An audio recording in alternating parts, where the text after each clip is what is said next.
हाय दोस्तों, नमस्कार। Stem study channel में आप सभी का बहुत बहुत स्वागत है। दोस्तों, आज हम आप लोगों के लिए कक्षा 12वीं त्रैमासिक परीक्षा सत्र 2022-23 विषय हिंदी के पेपर का कुछ सॉल्यूशन बताएंगे जो आप लोगों के लिए बहुत ही उपयोगी सिद्ध होगा। अब हम चलते हैं विकल्पों की ओर। सबसे पहले विकल्प दिए गए हैं। विकल्प नंबर 1 है, इसमें लिखा है सही विकल्प का चयन कर लिखिए। नंबर 1 में है दिन जल्दी जल्दी ढलता है, कविता में कवि हताश व दुखी क्यों है।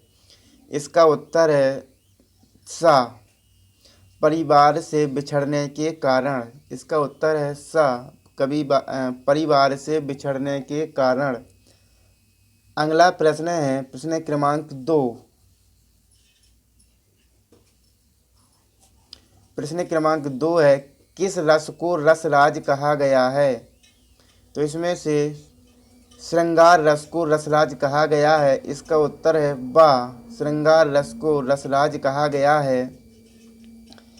अगला प्रश्न है प्रश्न क्रमांक 3। बाजार का जादू चढ़ने का अर्थ है। इसका उत्तर दोस्तों आप बताएंगे, कमेंट में लिखेंगे इसका उत्तर क्या है सही। अब है चौथा है वे विभिन्न शब्द जिनका स्रोत संस्कृत नहीं है भारत में ग्राम्य क्षेत्रों अथवा जनजातियों में बोली जाने वाली विभिन्न भाषा परिवारों के हैं कहलाते हैं। इसका सही उत्तर है बा, क्षेत्रीय शब्द। इन्हें हम क्षेत्रीय शब्द कहते हैं। अगला क्वेश्चन है क्वेश्चन नंबर 5। यशोधर बाबू अपना आदर्श मानते थे। यशोधर बाबू अपना आदर्श किसंदा को मानते थे। 5वें का सही उत्तर है दा, किसंदा को मानते थे। अगला क्वेश्चन है गाइज, टीवी पर प्रसारित खबरों में सबसे महत्वपूर्ण है विजुअल, बाइट, नेट, उपर्युक्त सभी। टीवी पर प्रसारित खबरों में सभी उपर्युक्त सभी सही हैं, सभी महत्वपूर्ण हैं। अब गाइज आते हैं खाली स्थान। रिक्त स्थानों में सही शब्द का चयन कर लिखिए। सही शब्द का इनमें से चयन करना है। इसमें 2 विकल्प दिए गए हैं, इनमें से जो सही है हो उसको हमें इस खाली स्थान में भरना है। नंबर 1 है भक्ति काल को प्रेम मार्गी शाखा के प्रमुख कवि।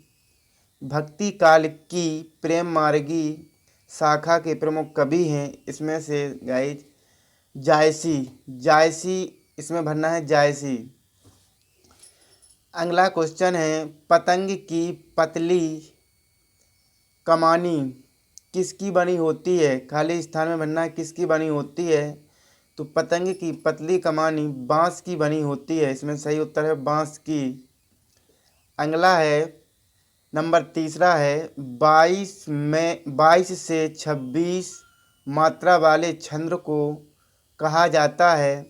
तो 22 से 26 मात्रा वाले छंद को सबैया कहते हैं, सबैया। इसका उत्तर सही है सबैया। चौथा प्रश्न है भक्ति काल का कद भक्तिन का कद कैसा था, छोटा था या बड़ा था। तो भक्तिन का कद छोटा था। अगला क्वेश्चन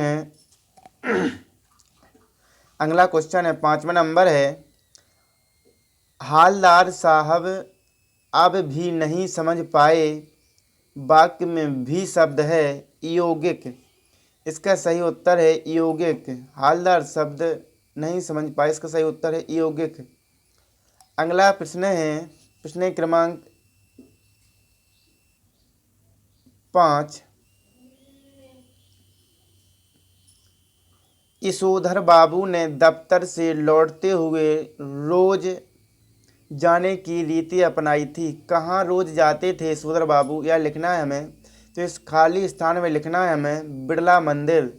यशोधर बाबू ने दफ्तर से लौटते हुए बिड़ला मंदिर जाने की रीति अपनाई थी। यशोधर बाबू जी बिड़ला मंदिर जाते थे। अगला प्रश्न है, संपादकीय को किसकी आवाज़ माना जाता है? संपादकीय को अखबार की आवाज़ माना जाता है। इसमें अखबार लिखना है, संपादक होते हैं जो अखबार की आवाज़ माना जाता है। इस प्रकार से खाली स्थान पूर्ण होते हैं। अब है सही जोड़ी बनाकर लिखिए। तो इसमें सही जोड़ियां हैं जो आपको बनाकर लिखना है।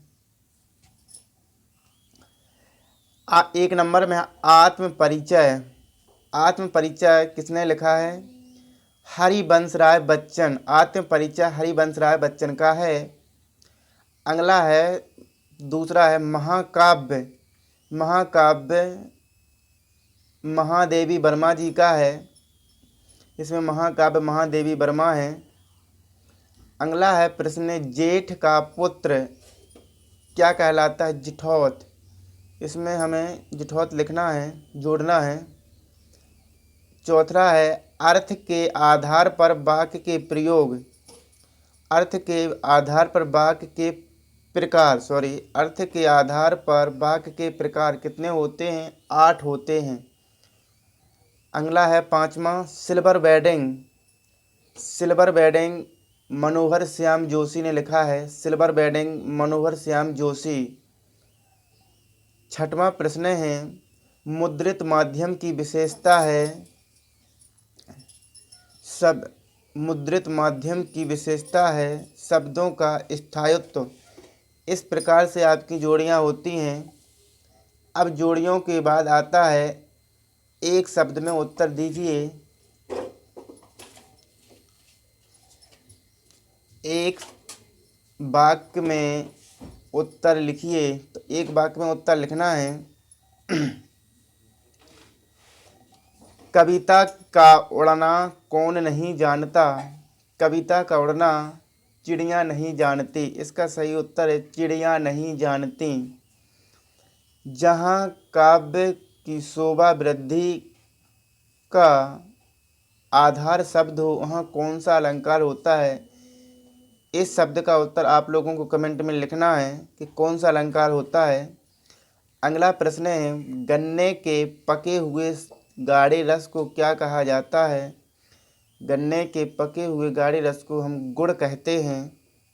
इसका उत्तर है गुड़। एक शब्द में उत्तर या एक वाक्य में उत्तर है तो इसका गुड़। अगला प्रश्न है, चूरन बेचने का काम कौन करता था? चूरन बेचने का काम भगत जी करता था। इसमें सही है भगत जी करता था। प्रश्न क्रमांक 5 है, 5 क्षेत्रीय शब्द लिखिए। 5 क्षेत्रीय शब्द, आप जिस क्षेत्र से बिलोंग करते हैं या आप जिस क्षेत्र में रहते हैं वहाँ के 5 शब्द आपको लिखना है। अगला है, किसनदा यशोधर को क्या कहकर बुलाते थे? इसका उत्तर भी आपको कमेंट में लिखना है। अगला प्रश्न है, डेडलाइन किसे कहते हैं? डेडलाइन किसे कहते हैं? इसका सही उत्तर है, डेडलाइन का अर्थ होता है किसी कार्य को करने की अंतिम समय सीमा। डेडलाइन को कहते हैं किसी कार्य को करने की अंतिम समय सीमा। इसके बाद में सत्य असत्य आते हैं। इन सत्य असत्य को आपको ही करना है। इन प्रश्नों को आप पढ़ते जाइए, स्वयं कर लीजिए। अब प्रश्न है, नई कविता की दो विशेषताएं एवं 2 कवियों के नाम लिखिए। अगला प्रश्न है, प्रयोगवादी कविता की विशेषताएं लिखिए।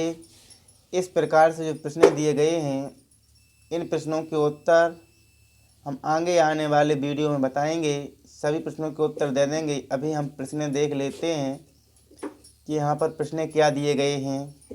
तो इन प्रश्नों को आप लोगों को पढ़ना है और इन प्रश्नों के उत्तर भी लिखना है, क्योंकि यह प्रश्नों के उत्तर बहुत ज़रूरी हैं और आगे आने वाली परीक्षाओं में इन्हीं प्रश्नों में से कुछ प्रश्न पूछे जा सकते हैं जो आप लोगों के लिए बहुत ही उपयोगी सिद्ध होंगे।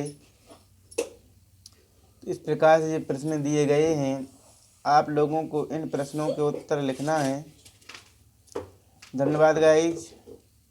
यदि आप स्टेम स्टडी चैनल पर पहली बार आए हैं या आपने इस चैनल को सब्सक्राइब नहीं किया है तो सब्सक्राइब ज़रूर कर लें। आगे आने वाली वीडियो में मैं इन सभी प्रश्नों के उत्तर ज़रूर बताऊंगा। इस प्रकार से सभी प्रश्न होते हैं। धन्यवाद। जय हिंद, जय भारत। चैनल को सब्सक्राइब ज़रूर कर लें।